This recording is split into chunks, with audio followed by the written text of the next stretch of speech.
Hello and welcome back to the Restore Lab podcast. I am Sarah Brown, the host, and I am joined today by an incredible guest, Sydney Cassidy. Thank you for being here, Sydney. Thanks for having me. I'm excited. Sydney just got her master's in clinical nutrition, and similar to me, I got my master's in nutrition and functional medicine a couple years ago. And then I became a CNS, and you're going the CNS route as well, which I'm super excited about. So we were connected through Gordon at 9 Miles East, which is a great connection. But you and I were talking offline, and we just kind of started riffing on all the things that we wish we had known before and all the helpful things that we now know that kind of inform both our health and then, our practice with clients and things like that. And so I was like, why not do an episode where we kind of just broad spectrum talk about some aha moments of things that we learned when we went back to school for nutrition? Because I feel like when I went back to school, a lot of things that shouldn't have been surprising were surprising, or I think I now know a lot that I expect other people to know, but I didn't know before, if that makes any sense. Yeah, no, ever since I went to get my master's, I honestly looked at food in general and our food industry in our country in a completely different perspective. Absolutely. Yeah. Once you know too much, sometimes you can't unlearn what you've learned. I think if anything, the things that we learn, it's like, oh, that's like a net positive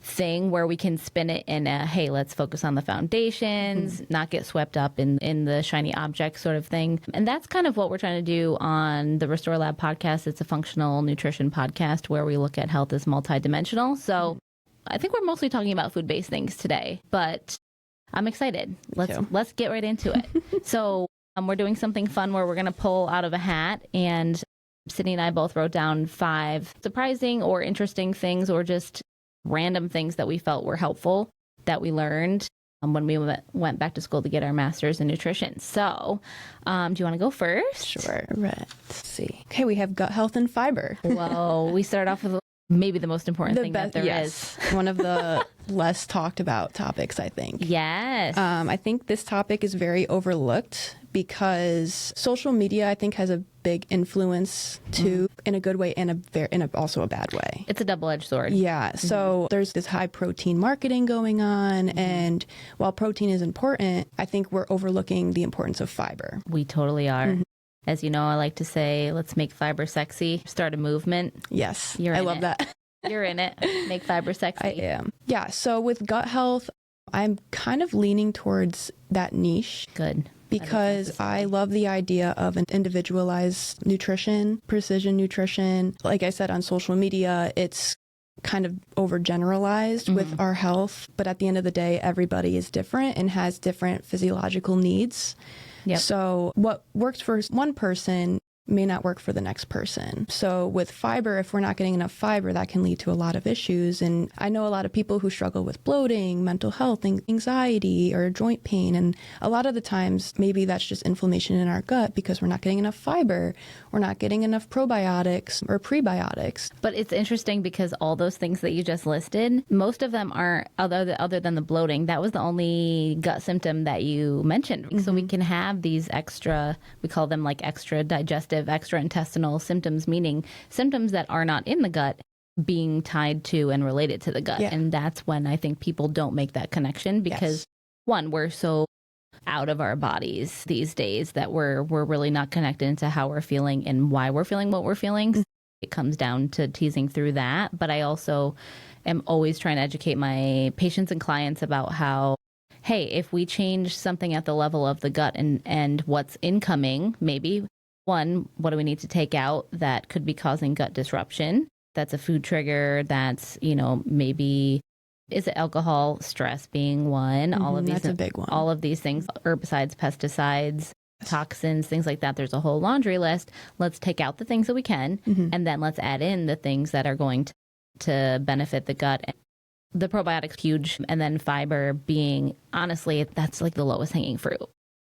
So I agree that protein is definitely having a moment, and fiber really it deserves some kind of spotlight too. It deserves it more than anything else. And I feel like I've been talking about this for a while and saying fiber, that's why I joke about fiber. Let's make fiber sexy, because fiber is so non-sexy and it's almost like boring in one ear and out the other. But it's arguably one of the most important things that we could be doing because it's helping so many different things. So gut health is definitely a cornerstone in the functional medicine world. We say all roads lead to the gut. And all of the trainings that I've gone to and conferences and stuff, if you have a really complex person, start in the gut, see where you can get with that, and you're going to get a large percentage of the way there. And then, like, obviously there's always other layers. It's not just that. And the gut axis, the gut has an axis with just about every organ, and the gut brain connection, you said mental health even. People don't realize the connection between gut health and mental health. Yes. Which is crazy. And with the gut microbiome, it's very unique for each person. So like going back to something might work for one person, but not the next, like it's just kind of, it's almost a puzzle. Like you're trying, should we take this out? Should we add more?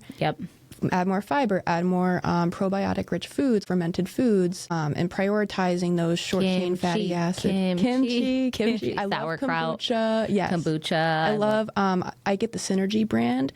And I like to dilute it though, just because it's very acidic. Can we talk about this for one hot second? Yeah. So kombucha, just because this is on my mind, I love kombucha. I homebrew my own kombucha. So kombucha is basically made, it's a live and active culture. The SCOBY is what you feed, right? And so you actually feed it with sugar. And it's fermented tea, basically, if anyone doesn't know what kombucha is. So I make it at home. I've been making it for 7 or 8 years, and I love it. I drink a little bit of it every day.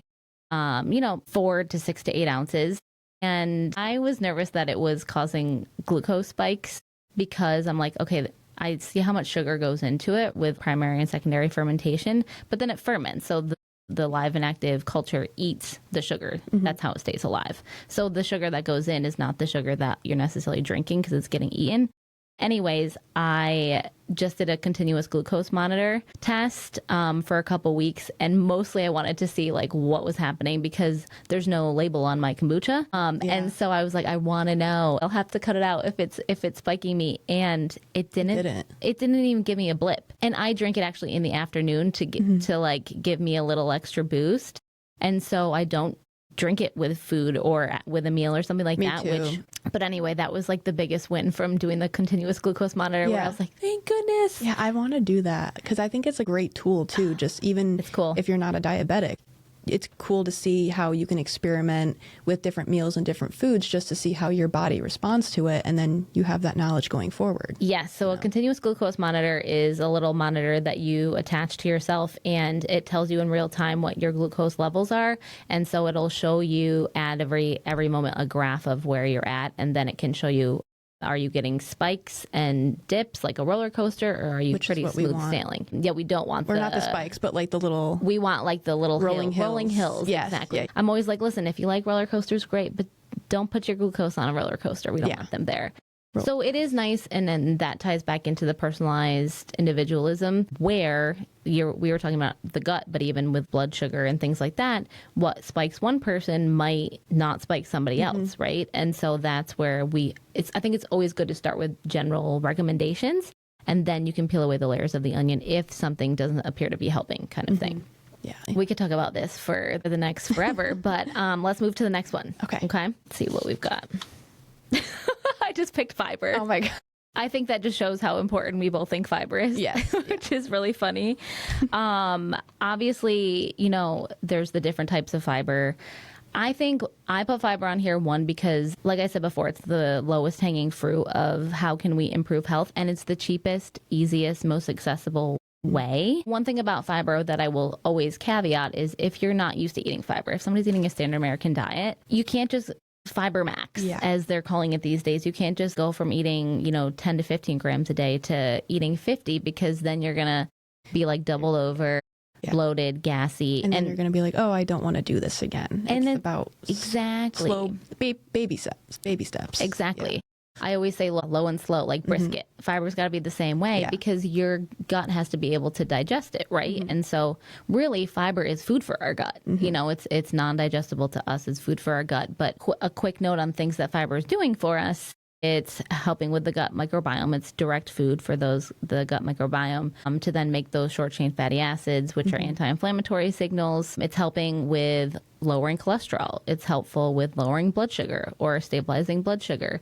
It's helping bind to and pull out toxins to help us eliminate. It's bulking stool and helping with constipation and elimination, which is a huge piece of the puzzle too. We don't want the waste products sticking around for longer than they need to, kind of thing. It's helping. It's a neuroinflammation reducer. It's doing all of these things, and it's so cheap and so easy to even stepwise increase too. And I think a lot of people think that fiber, like if we were to poll the audience and say, what are some high fiber foods? I think a lot of people would just say vegetables. And that's where that was kind of a little bit of the aha of whoa, fiber is doing so many cool things for us. And then of where actually is fiber, it's in plant foods. So if we're not eating any plants, we're not getting fiber. Yep. So that's number one.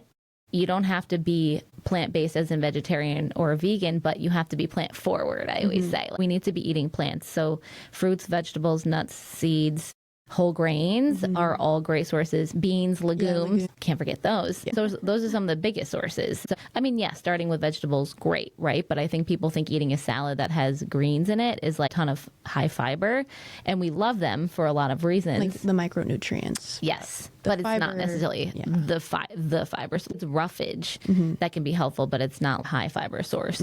You know, some of the things that I was like, wow, I didn't know that was higher in fiber. Definitely the beans and legumes are huge. The seeds. I love chia seeds. Chia seeds and flax seeds to me are like a food as medicine thing where that's you can just hide them in your meals. Like, I mean, some people don't like the consistency of chia pudding.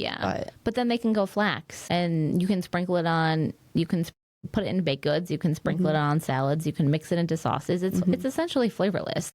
And so I think that's the easiest way. That's actually where I usually start with people is, all right, if a serving size of seeds is 2 tablespoons, let's start at a teaspoon or 2 teaspoons if you're really not used to having it and walk up. But there's not a smoothie or a yogurt bowl that goes by that doesn't have seeds in it for me. Blackberries and berries and kiwi, you know, anything that has seeds in it are, from a fruit standpoint, that's why we like those because they're a little bit higher fiber. Avocado maybe was the biggest surprising one to me because me too, actually. I think a whole avocado has got like 6 grams of fiber in it. Or it depends on the size, obviously, and we're not always eating a whole one, but it doesn't really look like a fibery sort of thing, and it is, and there's a lot of benefits there. So, you know, just knowing your fiber sources and then slowly increasing fiber. I think we're going to do another talk about fiber. Yes. It's like, it needs a moment. Fiber, like it's the food for the gut, and with the Western diet, it's a lot of ultra-processed foods and not enough fiber. With an inflamed gut, you're getting fatigue, bloating, constipation, like digestive issues, and energy issues, which I think a lot of people struggle with today. And don't even realize it because they're like, this is life. Yeah, I'm just stressed out. Like, And I, you know, years ago, before I went back to school, was that person that was like, oh my gosh, is this what it feels like to be an adult? This is horrible. I have no energy. I'm taking a nap every day, have like major bloating and fatigue, and that was like me to a T. But we're going to do a deeper dive on fiber because it deserves its own episode. Yes, it does. So that'll be coming next. How about we go next? Go to the next one. Let's see. Okay, high protein, low sugar products, because that is huge right now. Yeah. It's been huge for a few years. Yeah, so protein is having its moment. Yeah. And we're happy about it in general. But I think with marketing, they're taking a little bit of advantage of that. Before I started my grad program, I believed that stuff, you know, with the protein powders. I was getting, you know, cookies and cream or just the crazy flavors and not really paying attention to the nutrients and the ingredients. And so I was relying on protein bars a lot and just all these just processed protein products, which with low sugar, people love hearing low sugar.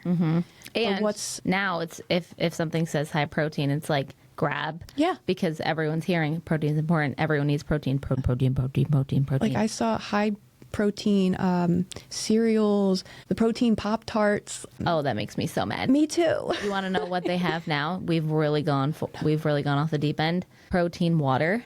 That's the newest thing. Protein water. Okay. I haven't heard of that one. Protein water. And then the protein cold foam at Starbucks and those sorts of things. Dunkin' Donuts with their protein refreshers. And it's just like protein quality matters too, you know, and the ingredients is going back to the gut, you know, with the emulsifiers and sweeteners that they put in there. Well, and so, so let's talk about some of those because that's what's in a lot of the processed products to make it taste, you know, good. Good texture.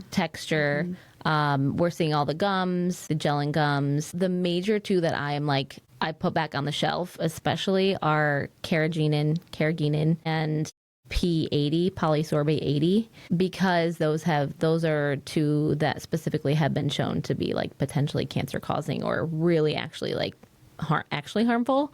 And again, the dose makes the poison for anything. And I'm not here to fearmonger anyone, but it's yes, good to be aware of. It's good to be aware of. Overconsume it, thinking, oh, I'm getting my protein, but we should also be prioritizing whole food protein sources. Yeah. And again, moderation is key too, you know? Yeah. But it's more just we're trying to fill those gaps of confusion of it constantly being thrown in our face on social media, or you go in the grocery store and you see high protein, low sugar, low fat, all those things. And it's like, what is that? What am I really eating too? Yeah. And so first step, turn that ingredient package around and look at the ingredient list. Where is the protein coming from? Soy isolate? Is it whey isolate? Where is that coming from? And then I'm a little bit of a yes and person, because I think there can be room for a protein powder, or even somebody on the go that needs the protein bar. There's always the good, better, best of, yes, we need you to hit some amount of protein goals, and maybe this isn't perfect, but let's find you the best quality one, right? There's always the good, better, best. Let's talk about whole food sources quick. I think we'll also chat about this in depth in another podcast too. Also, like, you're having protein, just increase the serving size of the chicken that you're having, or let's do more than one egg when we're eating eggs, please.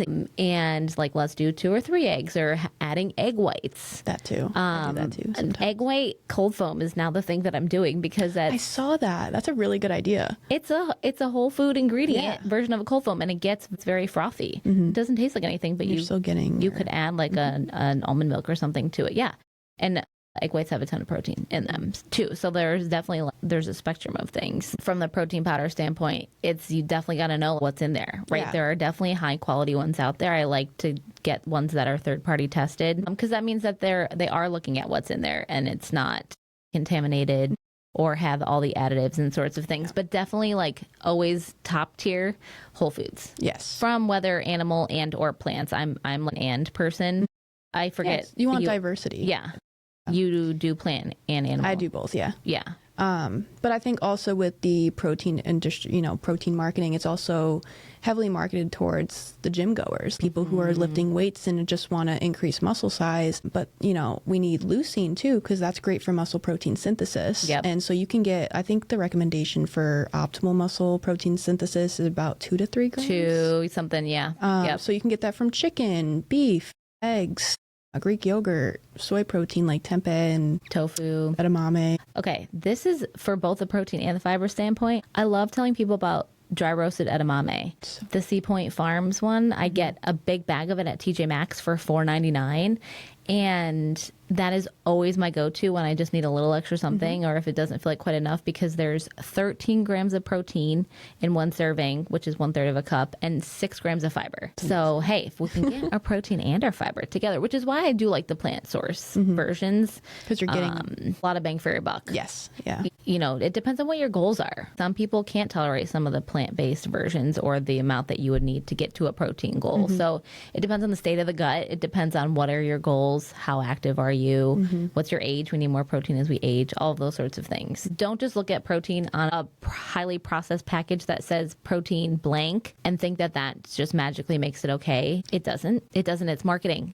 Cut through the BS. Yes. Turn it around. What's in it? How much sugar? If the ingredient list is a mile long and you can't pronounce the ingredients and you don't have them in your pantry, put it back. And after the graduate program, I'm just frustrated for the people who are just genuinely trying to be better about their health and have fitness goals, and they're kind of being fooled. I mean, I was fooled in the beginning. Like, my bloating was bad. My energy was not there. And I realized I'm eating too many, protein bars. And protein bars are essentially glorified candy bars. Yes. Again, unless you're getting the higher quality ones. Yeah, which can be a little more expensive, but I mean, I look at with healthy food, it can be a little more expensive, but I look at it as an investment into your health, Absolutely. You're going to pay for it at some point, whether if you pay a little bit more for it now, or you're unfortunately paying for it in medical bills in the future, more time at the doctor's office, things like that, it does even out. There's no free lunch, so you might as well enjoy it and get the quality of it now, sort of thing. And then even then we could delve into, and I think we'll do this when we do another episode with protein, is, okay, a whole food source of protein. Well, let's look at the quality of that. You can kind of keep peeling away the layers of the onion. But in general, whole foods, always ideal.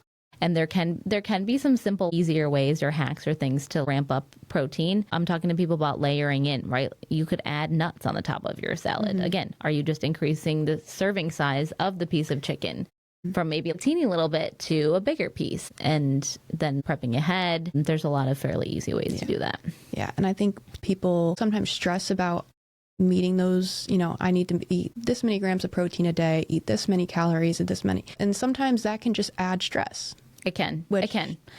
And I always say, like, that's a nice metric to have a goal. Yeah. And then you got to try it on for size and see how that goes for you. Because I have had people where I'm like, hey, let's try to hit this number. And they're like, I couldn't even get there and I was so full. Then that's not right for you. And that's okay. Yeah. You're the only one that can feel what you're feeling. And so, like, we can recommend something and then we can figure out how that ties in and how that works too. Okay. What's the next one? I had to talk about this. Poop. Normalize talking about poop, guys, because that also is a good telling tale of your health and your gut health. Okay, let's say it together. I always make people do this with me. Poop. Say it with us now. Poop. So yeah, if you want to call it stool, if you want to call it bowel movements, listen, people, your poop is a free window into your digestion. That is a free broad spectrum stool test, hopefully daily, that you're getting, that is giving you so much information about what's happening inside. It's so funny because when I talk to people, sometimes they're like, I don't know, because it's on my intake questionnaires of how often are you going? What's the consistency? What's the color? And some people are like, I have never thought about it. And I was like, wow, you need to start looking. And it's not gross. It's coming from you and it's giving you information about your digestion and how things are going. So the best place to start, I think, is the good old Bristol stool chart. If you Google Bristol stool chart, you'll see some information that says type 1 through type 7. And I show this to my clients all the time. I'm like, turn around, I'm like, where are we at? And what's the percentage of ones that we're getting? We want to be type 3, type 4, which is like snakes, easy to pass snakes, passages almost, where there could be like cracks, but it's like a log. It's easy to pass. You're not urgently running to the bathroom, but you're not sitting on the toilet forever either. And you feel better after. You feel a little bit more lighter and energized. You feel like you're fully evacuating, basically, because sometimes that doesn't happen for people too. So that's ideal. You get your crown, your gold star for the day with those. And then if you're closer to the 1 to 2, then those are the pebbles, little pebbly, hard to pass. Soluble fiber a little bit. Yeah, so that's usually a sign of constipation where it's just not enough too. It doesn't feel productive. And dehydration too. And dehydration, exactly. So if you're not going every day, then definitely increase the fiber and insoluble fiber. And the hydration piece, because I think a lot of people then increase fiber. That's another thing we learned in school, which I feel like is not always part of the conversation of you have to increase fluid intake.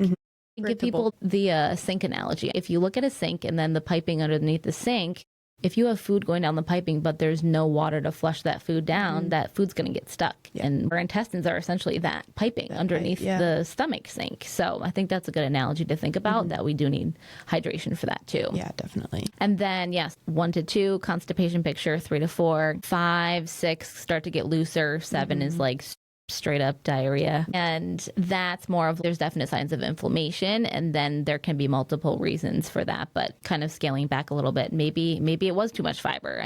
Or I also have people look at their stool to see if there's any undigested food particles too, because then it's basically you're not absorbing. It's a malabsorption picture, which I had for a long period of time. Again, you see things and we normalize things, but okay, well, if I'm seeing it at the other end, bar corn, okay, except for corn, basically, corn is like the one thing that we don't really digest. Yeah. You'll see redness from beets. That's normal. And those are good stool transit tests. If you're wondering what your stool transit time is, you can eat corn or have beets and then time it from tip to tail, as we say. and see how many hours pass by, because I don't know what you learned. I usually say 16 to 24. I feel like is an average. That's what I learned in school. I know everyone's different. Person is a little bit different too. And some clients that I talk to that are like, I've had constipation my whole life. I'm not trying to get them on the same schedule that, someone else is necessarily. Like, it's what is regular for you. Ideally daily. Yeah. It's ideal. Some people aren't going to get there, but definitely more than once a week, please. You know what I mean? Yeah. And I think it could be with constipation issues. It could either be a transit issue, a transit time issue, or consistency issue. Yep. So, insoluble fiber for the transit. And that's going to bulk up next episode. But seriously, you guys, if you don't turn around and look at what's in the bowl, you're missing out on opportunities to figure out how your own body's working. And there's a lot of ways to try something new, and then you see how that goes, and also how you feel. Really, really does matter. So I wanted to talk about poop, because normally I'm talking about poop, and it's very normal. It should be normal, and it's a good sign of digestive health and things like that. Oh, one other thing was things that you're seeing in the toilet bowl. If you're seeing like floating, I was talking about the malabsorption pictures, right? Oh yeah, the density. If it's floating at the top and it's like you see almost like an oil slick, almost like someone's poured a little bit of oil in the bowl, that's usually a fat malabsorption picture, which I think people get a lot when they eat a high fat food or fatty food, fried food, and then they immediately have to go. I think that's kind of what they're feeling, but there's something going on with the absorption of fats there. And that helps us, because then let's look at the liver, gallbladder, or what's happening with bile. And hey, let's see how we can get these things absorbed a little bit better. Do we need digestive enzymes, things like that? So you can pass that information to us and we can tell you what to do about it, basically. But it's helpful. I always tell my clients, I am your detective. So like the more information you give me, the more I can help you, basically. And it's not gross. It's your own body. Yeah. Especially like with a constipation issue, you want to, eliminate that waste. Yeah, and people feel better. You don't want that hanging around and fermenting in there. Nobody feels good that way. All right, what's our next one? Okay. I love this one. Epigenetics. I loved learning about this. Okay, that was such a good one. Yeah. I wish I thought of that myself. So tell us what it is first. When we ask clients about their family history, if someone had cancer on one side or cardiovascular issues on one side, it's a good idea to think, okay, they have a slight increased risk. But you can essentially turn on or off those genes through your environment. So stress management, movement, and what you eat. Yep. Because basically, epi is environment, epigenetics, so the impact of our environment on our genes. I almost tell people it's like that's the software, like your genetics are the hardware of the computer. That's the software, which can be changed and adjusted. And I think that was one of the best things, because I think it's very empowering to be like, I might have a genetic predisposition towards diabetes, Alzheimer's, what have you, and what you do with your lifestyle impacts whether that comes to fruition. And that's really on like a broad spectrum scale too, right? That information, say from the food that you're eating, goes to the nucleus, and literally it's like a light switch. Turn that gene on, turn it off.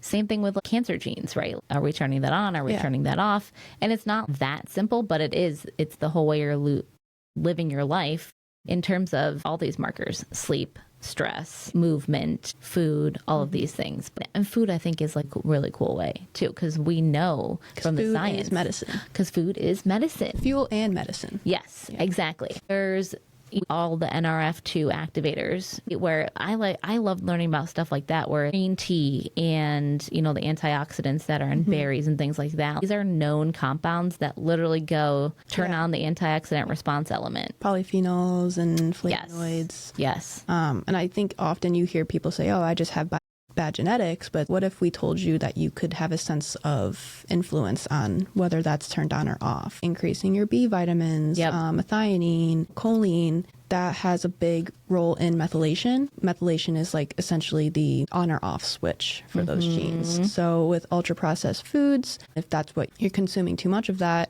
could essentially turn on the inflammatory and cancerous genes, whereas your B vitamins, choline, and methionine, your flavonoids, your polyphenols, that can turn on the protective genes and anti-inflammatory genes. Yeah, it is interesting when we start to look at the genetic level too, because even stuff with the liver, where again, it's the berries, it's the antioxidant rich foods, the turmeric, the ginger, those things that are flipping on that antioxidant switch, and that's helping with liver detox. But methylation's tied in with the liver too, and that can help with detoxification.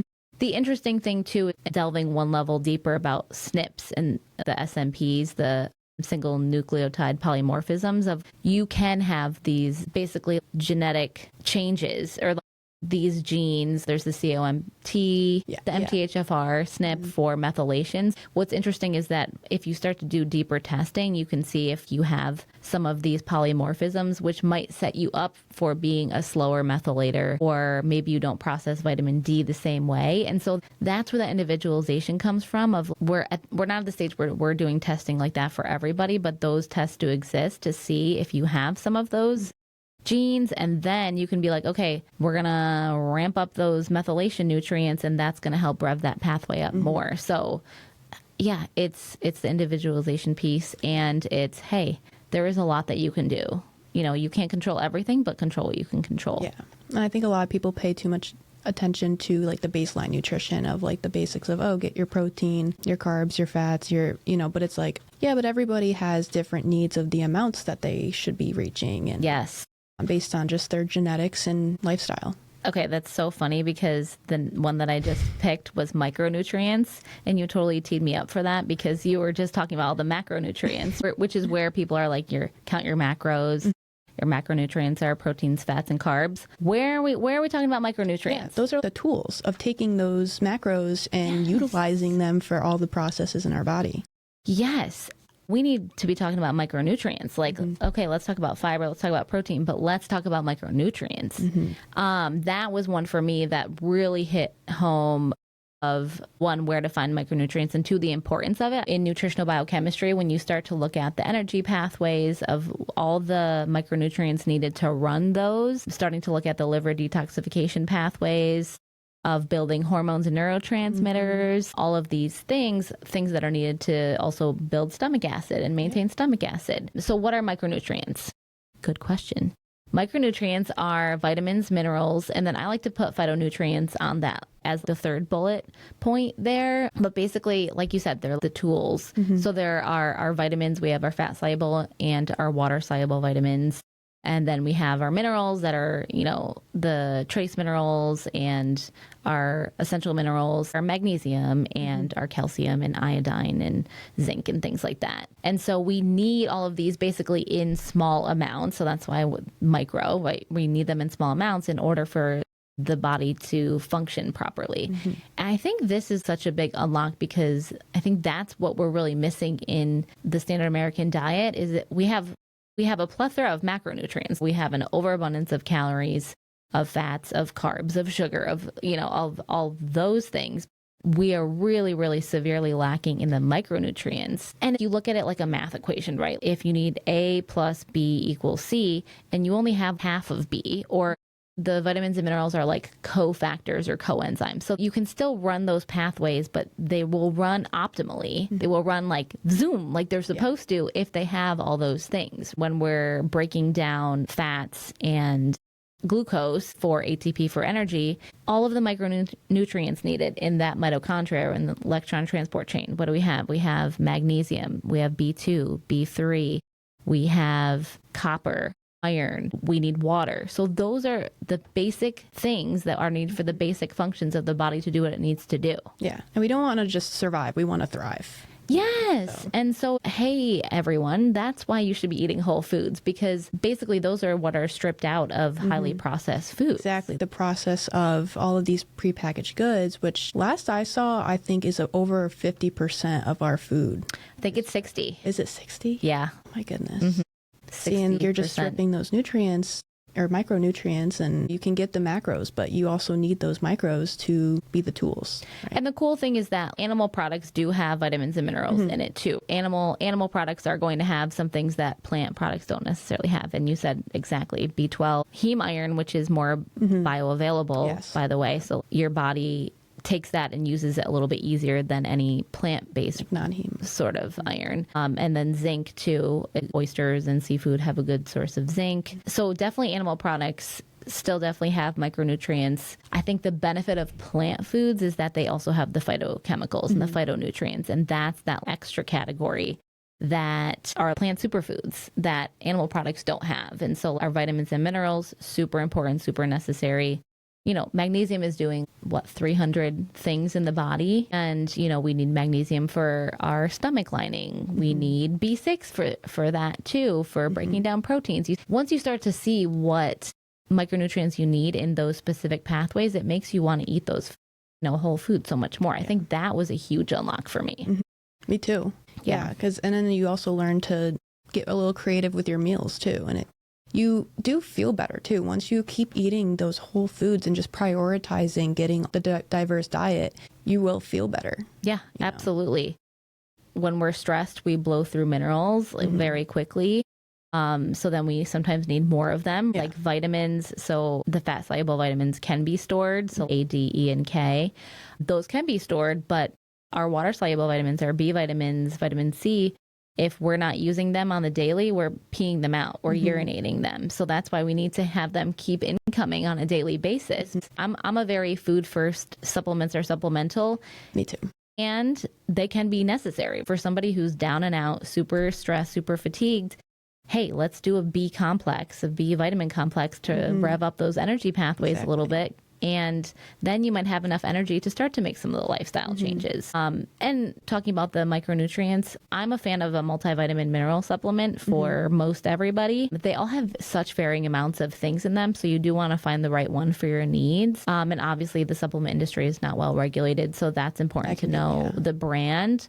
But it's nutritional insurance. You know, we would like to say that, you know, the percentage of nutrients that are in the fruits and vegetables that we're eating these days is a fraction of what it used to be a couple decades ago, and only more so. So I think I take a multivitamin personally, and I'm a very bare bones supplement person, but I want that nutritional insurance because of how important they are. I take a few of like the different supplements as well. And even though I am prioritizing getting them from Whole Foods, absolutely, I love cooking and I do have a good amount of time between like work and like finishing up school, but other people really don't have the time. Yeah. You have to kind of think about the reality of that. You can't set these high expectations and then expect them to meet them every single day. It's not very sustainable. So at least getting those supplements based on what they need to fill those gaps, but not depending on them at the same time.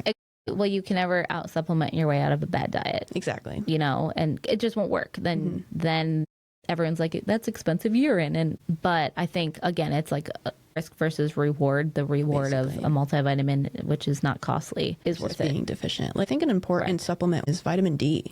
Because last statistic I saw was 70% of our population were vitamin D deficient. And I mean, it makes sense in the wintertime because you're not getting enough sun. But, you know, you need to get it from your fish and your leafy greens and things like that. But still, you want to get a little bit more supplementation in there because sunlight on mine. Is one of the best. Sunlight is the best. Yeah. Even 15 to 30 minutes of sunlight a day.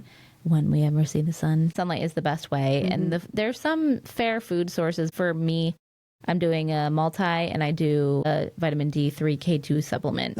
Because then there's standard okay vitamin D and then there's optimal, right? Because again, from that we don't want to just survive, we want to thrive. You want your vitamin D levels to be 50 to 80 and to be considered low on conventional labs is I think below 20. And a lot of people are supplementing and then they're still low. So it's definitely one, if you start supplementing something, I do recommend like retesting yourself, getting your labs done, and vitamin D is a marker you can get tested. But vitamin D acts like a hormone in the body. It does so many things. It's helping calcium absorption. It's really important. And so it's a great example. And those are like my bare bones supplements. And then I take a probiotic too. Me too.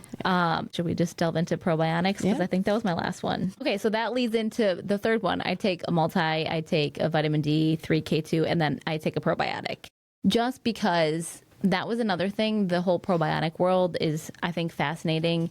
And there's a lot of confusion around it. Like I really find myself educating people about like what do probiotics even do. So a probiotic, the way that I usually describe it to people is kind of going full circle, ending up back at the gut. Probiotics are live and active cultures that are conferring a benefit into the host. And so, one, we can get probiotics from specific foods. So probiotic rich foods. You've got your yogurt is I'm sure what people think of first. Kimchi. Sauerkraut, kombucha, miso, tempeh, natto, all those sorts of things are probiotic rich. So there's a certain amount of those live and active cultures that are in those foods, which is great. I think it's awesome. I'm always giving people reasons to eat kimchi or sauerkraut. I drink kombucha, and we don't know exactly how much you're getting in each dose in each brand. It's a little bit variable. So from like the supplement standpoint, I do think that can be beneficial, but it's kind of like any other medication of there are broad spectrum ones, and then the dose also matters, and like what are you taking it for, kind of, you know what I mean? So what a probiotic does like in your gut is, if you think about your gut as a empty parking lot, it's filling up those parking spots so that no bad guys can basically park there. Like they're temporary placeholders. So some people think that probiotics, you take them and then they just live in there forever, but it doesn't happen. It's like a dynamic environment. And so again, it all comes down to the gut microbiome. So we need the probiotics, but we need prebiotics in order to keep those around for longer.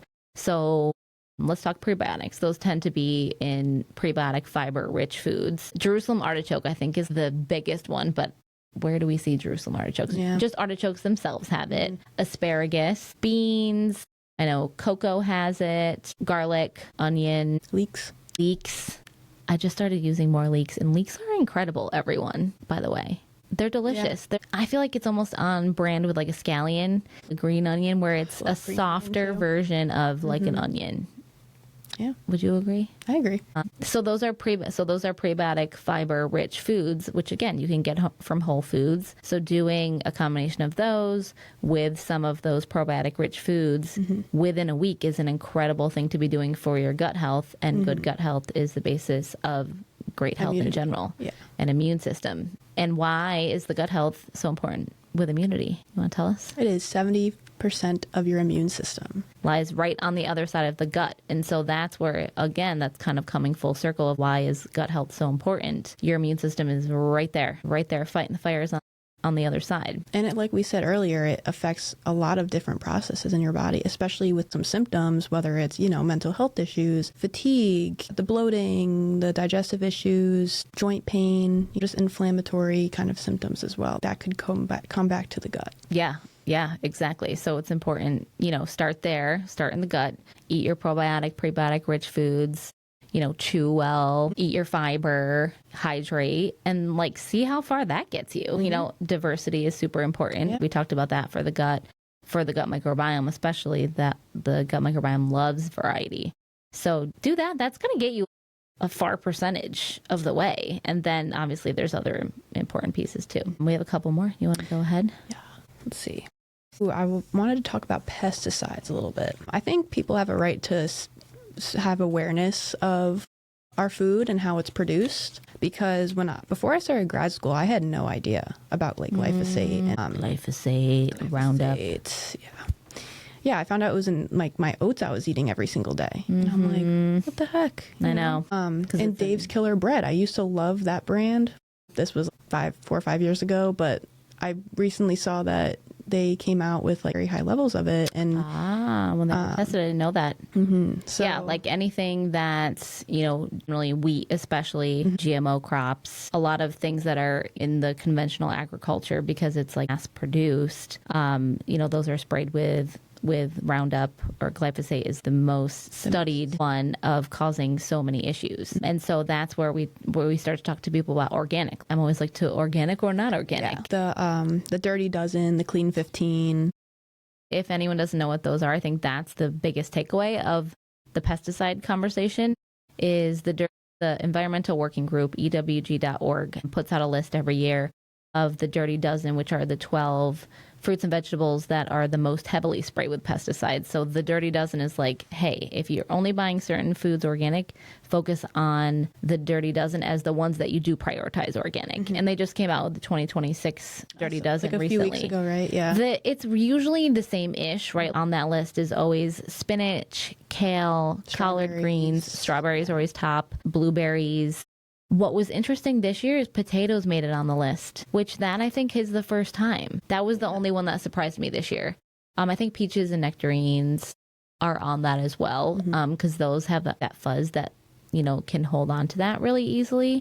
So again, no one can buy every single thing organic, nor do you have to. And everything is expensive. Groceries are really expensive these days. Especially like organic. Especially organic. So leaning on frozen organic options usually tend to be cheaper. I buy my fruit frozen and organic. That's what I do because I'm not good about eating all of it in time too. Yes, exactly. It just goes bad pretty quick. It lasts long. You can store it, and always have some backup frozen organic vegetables in the freezer, because that can be a nice way to supplement in a meal.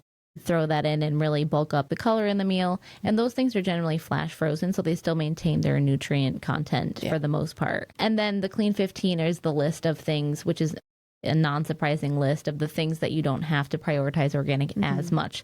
Something with a peel, right? So like avocados, pineapple, bananas, things like that, where you're peeling that off, you're almost, you know, getting rid of a lot of the pesticide exposure.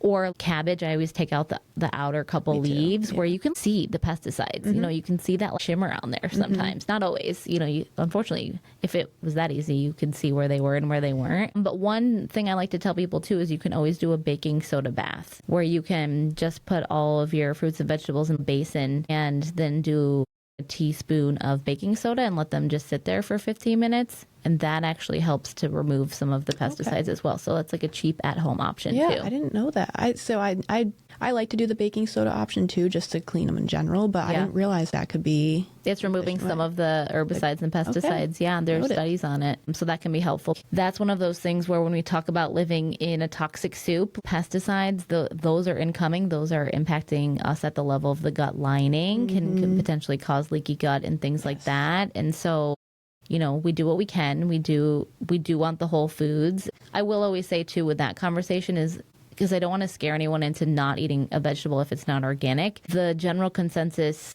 is still eat the vegetable or fruit even if it's not organic, because the benefit that you're going to get from it, from like the micronutrient profile, is still better than not at all. There was a period of time where I was definitely overly sensitive to this, and I would like not buy the bell pepper if it wasn't organic, and so I wouldn't buy it at all. And then I was like, you know what? I really do want the color in here. And I also love bell pepper. So I'm going to scrub the heck out of it and, you know, do the baking soda bath. So, you know, you have to have a balance there. Yeah. So like buying organic, a lot of people are struggling financially too right now, especially with you have children and you're buying, you know, expensive grocery bills for your family. And so over time that can add up and that can be really hard. So at least having that baking soda cleaning option and things like that to just not scare people into not buying it and eating it. Exactly. But I think people should be aware of it at least. Very much so. Because it can be a disruptor. I mean, it's definitely a piece of the puzzle for sure. From an endocrine disrupting perspective, it can impact hormones over time. If you're only having the occasional bit, it's not going to cause so much trouble compared to if it's incoming on all the foods that you're eating. It's gonna build up, right? So it's always like, hey, what are we eating in a day, in a week, in a month, kind of thing? What are you doing over time? So I think that's a good one to end on. I mean, we could talk forever, but we'll have to cut it off for today. We'll talk more about some of these things, but I think those were great heavy hitters of things that aren't that obvious because they're just not all that talked about, or they don't make anyone money. Basically. Boring but necessary, and not boring at all. So Sydney, thank you for being here. We'll come back for round 2 where we delve into some of these topics a little bit deeper, specifically talking about protein and fiber. Fiber. Poop. Thanks everyone. We'll see you next time.